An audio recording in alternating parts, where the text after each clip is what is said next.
এই মুহূর্তে আরেকটা খবর আসছে, এই মুহূর্তে জাফরাবাদ থেকে বিএসএফ এর ওপর হামলা, এই মুহূর্তে কেন্দ্রীয় বাহিনীকে লক্ষ্য করে ইট বৃষ্টি।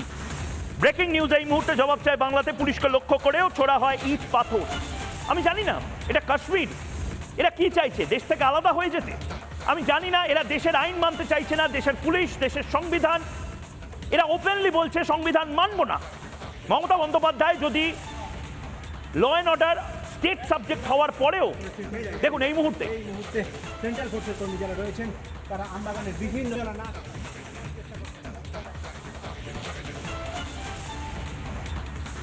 এরিয়া ডমিনেশনের সময় ইট পাথর মারার অভিযোগ ওঠে।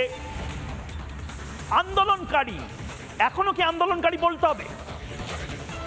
জাফরাবাদে কেন্দ্রীয় বাহিনীর গাড়ি লক্ষ্য করে ইট বৃষ্টি। কাশ্মীর নয়, এটা বাংলা।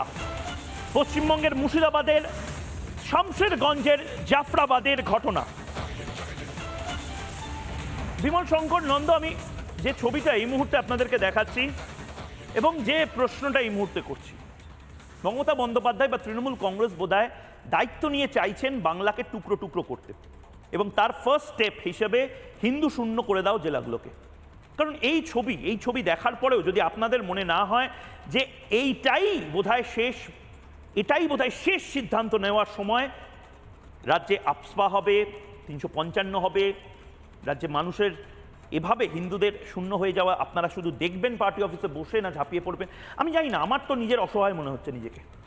না ময়ূক, 355 কি 56 হবে সেটা ভবিষ্যতের প্রশ্ন। কেন্দ্রীয় সরকার সে নিয়ে নিশ্চয়ই ভাববে। আমাদেরও সাধারণ মানুষের ভাবনা চিন্তাকে গুরুত্ব দিতে হবে, সংবিধানের দিকে তাকাতে হবে। তাই সেই আলোচনাটা এই মুহূর্তে না করে আমি কতগুলো ইম্পর্টেন্ট বিষয় বলি তোমাকে। দেখো, এই পশ্চিমবাংলা গঠনটা কিন্তু একটা আনফিনিশড এজেন্ডা ছিল মুসলিম লীগের। কারণ মুসলিম লীগ চায়নি পশ্চিমবাংলা গঠন হোক, মুসলিম লীগ চায়নি যে পশ্চিমবাংলাটা হাতের বাইরে বেরিয়ে যাক। জিন্না তাই বলেছিল আমি একটা মথ ইটন পাকিস্তান পেলাম, কারণ সে কলকাতা চেয়েছিল, আরও পশ্চিম দিকে তখন যে খনিজ সম্পদ বেরোচ্ছিল সেগুলো চেয়েছিল, কলকাতা বন্দর চেয়েছিল। তো মুসলিম লীগ তারপরে ভদ্র হয়ে গেল, কেরালা বাংলায় তারা অন্যভাবে করতে শুরু করলো, দল করতে শুরু করলো। তার দায়িত্ব নিয়ে নিয়েছে পশ্চিমবাংলা বর্তমান শাসক দল, এবং অলমোস্ট আমি এটাকে মুসলিম লীগ 2 বলেই মনে করি। কারণ যে দল সরকার চালাচ্ছে এবং সেখানে হিন্দুরা দলে দলে একটা জেলা থেকে পালাচ্ছে, যেখানে হিন্দু মহিলারা বলছে যে 14, 15, 16 বছরের ছেলেরা এসে নোংরা প্রস্তাব দিচ্ছে যে তোদের ইজ্জত দে, তাহলে তোদের হাজব্যান্ডগুলো বেঁচে যাবে। এরপর এই রাজ্যে প্রশাসন বলে কিছু আছে কি না সে নিয়ে কিন্তু প্রশ্ন করা যেতে পারে।